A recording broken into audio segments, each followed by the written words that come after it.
Guys, earlier in the year, I was in a mini depression and. Hold up.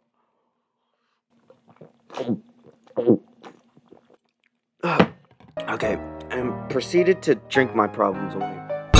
Which doesn't really matter, but the point I'm trying to make is I sobered up. And eventually, I read this neat little book called.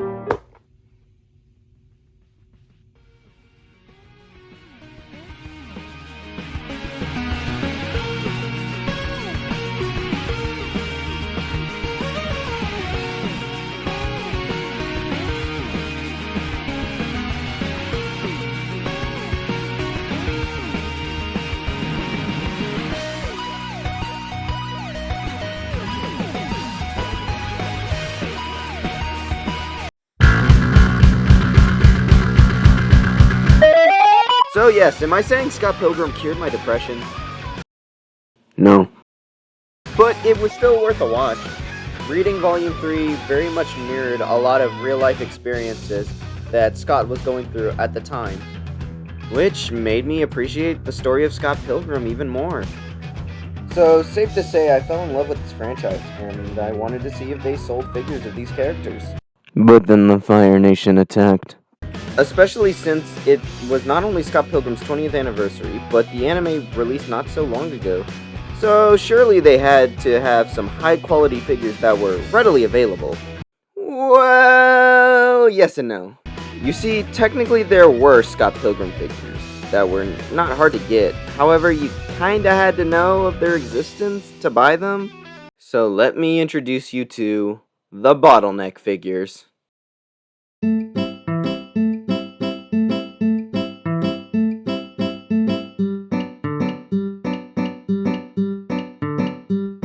The Scott Pilgrim figures by Bottleneck Gallery are the only readily available figures of these characters. While I don't personally own these figures, a friend of mine does, as he is the one who is providing me the footage of these figures in hand. As you can see, the figures are accurate to Brian's drawings of his characters, while also including an array of hands and accessories that are from the books. Now, while I don't hate these figures, there are some issues I have with the figures themselves. 1. The articulation. The articulation is very limited due to one singular and obvious thing: a lack of leg articulation. These legs are just plastic, with little to no movement whatsoever. Which fucking sucks because as someone who is a big fan of the books, movie, and show, I was very disappointed that they have no leg articulation. Now this brings me to my next problem. 2. A lack of character selection. One thing that is important for any figure line is to include diverse selection of characters that one can display. So, of course, while I was not impressed with the articulation, I still thought about picking up some of my favorite characters from the books. Kim, Steven, Wallace, Knives, Julie, and of course, the 7 Evil X's were some that came to mind when wanting a Scott Pilgrim line. So, of course, I'd assume some of these characters would be in the line. Well, I was wrong, because the only characters that are in the line are Scott, Ramona, and a bunch of recolors. While I'm okay with different versions of the characters, including stuff like Nega Scott, the point still stands: this line severely lacks character selection. Which brings us to my third problem with the line: the price.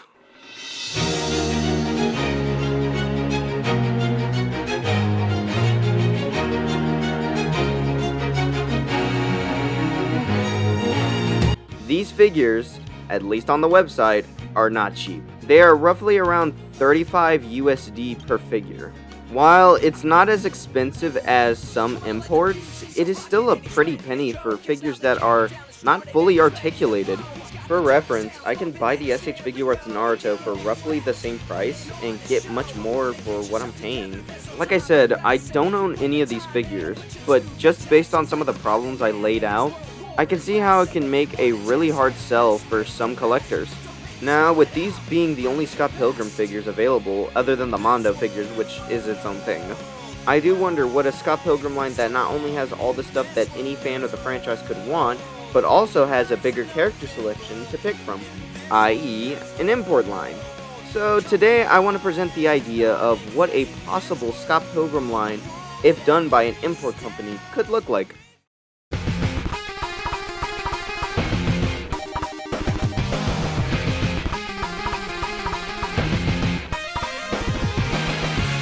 Now, some of you may be wondering, Marv.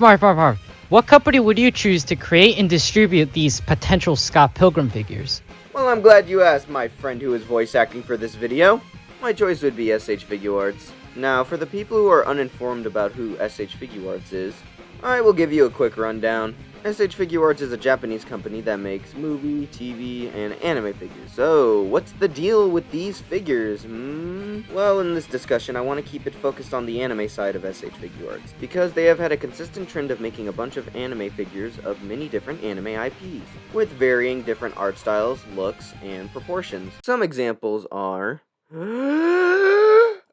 Naruto, Bleach, One Piece, Jujutsu Kaisen, Spy X Family, Demon Slayer, Chainsaw Man, Dragon Ball Z /Super, Kaiju number 8, Yu Yu Hakusho, Hell's Paradise, My Hero Academia, Berserk, Rurouni Kenshin, and fucking Ultraman! So, safe to say they have a long track record of making anime figures. Some of you may be wondering, Marv, why are you talking about all these Japanese cartoons? well, first off, fuck you! They're called animes, you hooligan! And secondly, there was this small project last year called Scott Pilgrim Takes Off that so happened to be an anime. So I think a company that has a pretty good track record of making not only high quality anime figures that are accurate to the art style, but also has a ton of articulation and posability. So that's what I'm here to talk about. If you guys enjoy this video, please give it a like and subscribe. And if you want to see a part 2, please give me suggestions in the comments below. I'd be happy to read them and include it in a potential second video. Now, the way I want to visualize these figures is by using this Dingy figure as a stand-in. So just imagine Dingy, but with a Scott Pilgrim head. Okay? Cool. So what can we expect in terms of articulation? The head, I would imagine being on a dumbbell joint, allowing the head to have a lot of freedom in terms of how it can move. Being able to look up, down, side to side, and turn a full 360 with little to no restrictions. The body could bend forward this much and bend back this much. Legs would kick forward this much, backwards this much, having a thigh cut and double jointed knees. Since Scott wears the similar shoes to Dingy, his foot articulation would look something like this. Up, down, side to side, and toe joints. Arms would be able to do a full 360, have double jointed elbows. Hands would be able to have full rotation and move side to side. Now, while Dingy is not a perfect one-to-one to Scott, I hope I was able to highlight what articulation he would have by using him as an example. Now, of course, no figure worth their salt will come without accessories.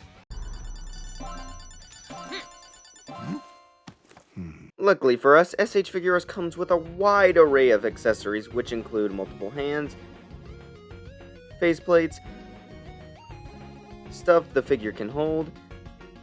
I think I have demonstrated the quality we can expect from Tamashii Nation. So now it comes down to what characters I would personally choose for a potential Wave 1. Well, I would approach it the same way Tamashii Nation did with the Naruto line by having 3 figures released together and a 4th figure released later in the year. That way, if we only get one wave, we get a pretty notable selection of characters. So, who would I choose?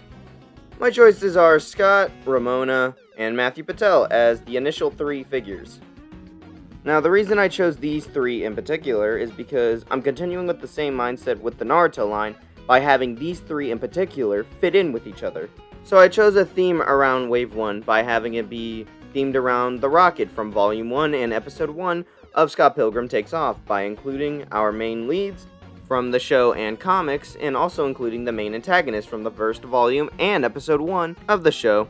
Also, I just really like Matthew Pattel. But anyway, Scott Pilgrim! Now, the looks I chose for each character is Scott's design from the rocket, Ramona from Scott's first date with her, and Matthew Pattel the way he looked at the rocket.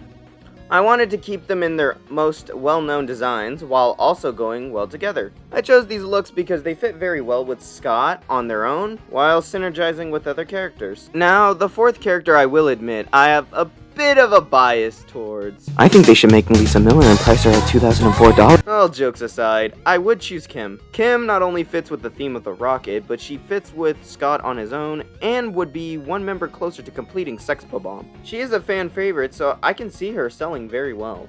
Now that I have outlined what characters would be in this first wave, it is time to discuss what accessories would be included with each character. Let's start with Scott himself.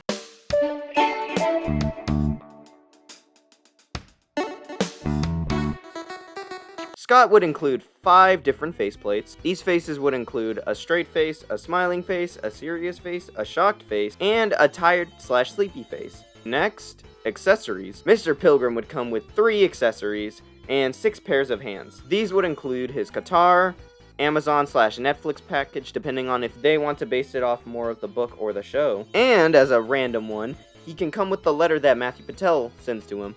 He would also include 2 regular hands, 2 fists, 1 pointing, 1 thumbs up hand, a guitar playing hand/holding hand, and a hand to hold the package and letter. With all that being said, Scott Pilgrim would most likely be priced around $34.99 USD, which is typically what S.H.Figuarts do with their main characters. On to our next character, Ramona Flowers.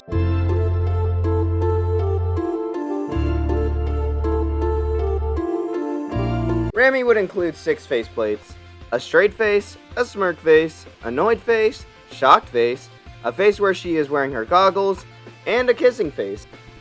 She would also include an extra faceplate for Scott. This would also be a kissing face that would go well with hers. She would include her hammer, subspace bag, and goggles that would include an interchangeable hairpiece so you can remove the goggles from her hair. It's a neat extra just in case you don't want her to have her goggles on her head. She would have interchangeable foot pieces to include her rollerblades so you can display her skating. This is also optional, but it would be cool if they included either a plastic or thin piece of plastic to be a displayable subspace door, just as a neat bonus. Miss Flowers would be around $71.99 USD and would release alongside Scott Pilgrim.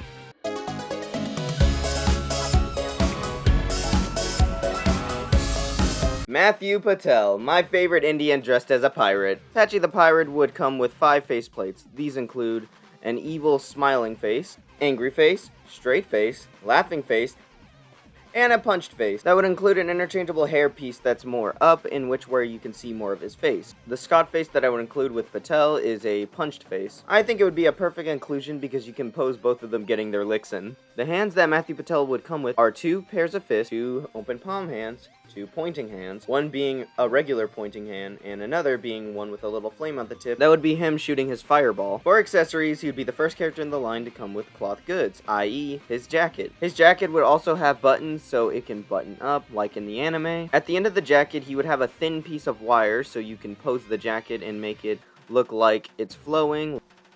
He would include a fireball blast effect, and this next accessory would make him stand out a bit more than the other characters in the line, which would be the demon hipster chicks. Now these would not be extra figures because it would make it way too expensive. So instead these would be more like statues that are included with him, like something that would be posed right next to him on a shelf. I would elect to include 2 girls just so he can have one on each side of him. They would be posed like they are about to shoot fireballs like the comic and the movie. Ramona's first Evil X would be roughly around $85.99 USD, depending on how much the demon hipster chicks would affect the cost. Pattel would have released at the same time as Scott and Ramona, making a nice solid start to Wave 1. But not the end, because Wave 1 has one more figure.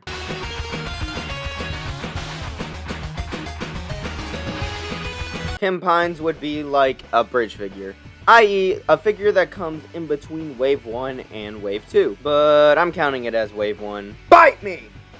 Pine Tree would have 5 faceplates: straight face, yelling face, smiling face, surprise face, and an eating face. The Scott face she would come with is a puppy eyes face, which is from volume 5 of the comic. She would come with open hands, drumstick hands, fists, burger holding hands, and a cup holding hand. Now for accessories, like Scott, she would include her drums, a burger, and a fast food drink. Miss Pines would cost roughly around $70 to $75.99 USD and would release a couple months after the first 3 figures.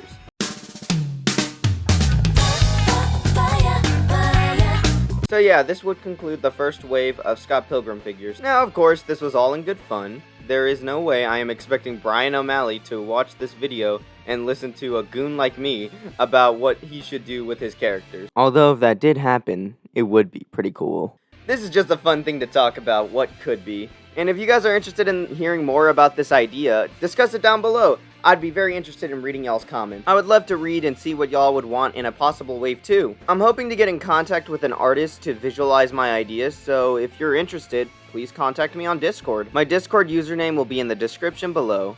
Also, I would like to announce that this Thursday at 4 p.m. CST, me and a buddy of mine named Syndex are going to be doing a live stream ranking and explaining all adaptations of Scott Pilgrim, the books, show, and movie, and giving our thoughts and opinions on what we think is the best version of the story.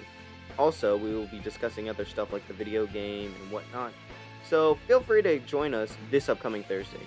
Also, I'd like to thank all my friends who helped me on this video. I couldn't have done this without you.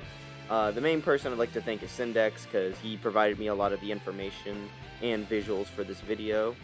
So thank you, buddy. Love ya. And also, thank Alora for posing in VR chat as some of these characters. She took her time out of her day just to do that. So thank you, Alora. And Odin for providing his voice. Syndex for providing his voice. Everybody else who had a minor role in this production. Thank you guys. You'll mean the world to me. And remember to drink water, wear sunscreen, and watch Chainsaw Man. Thanks for watching. See ya.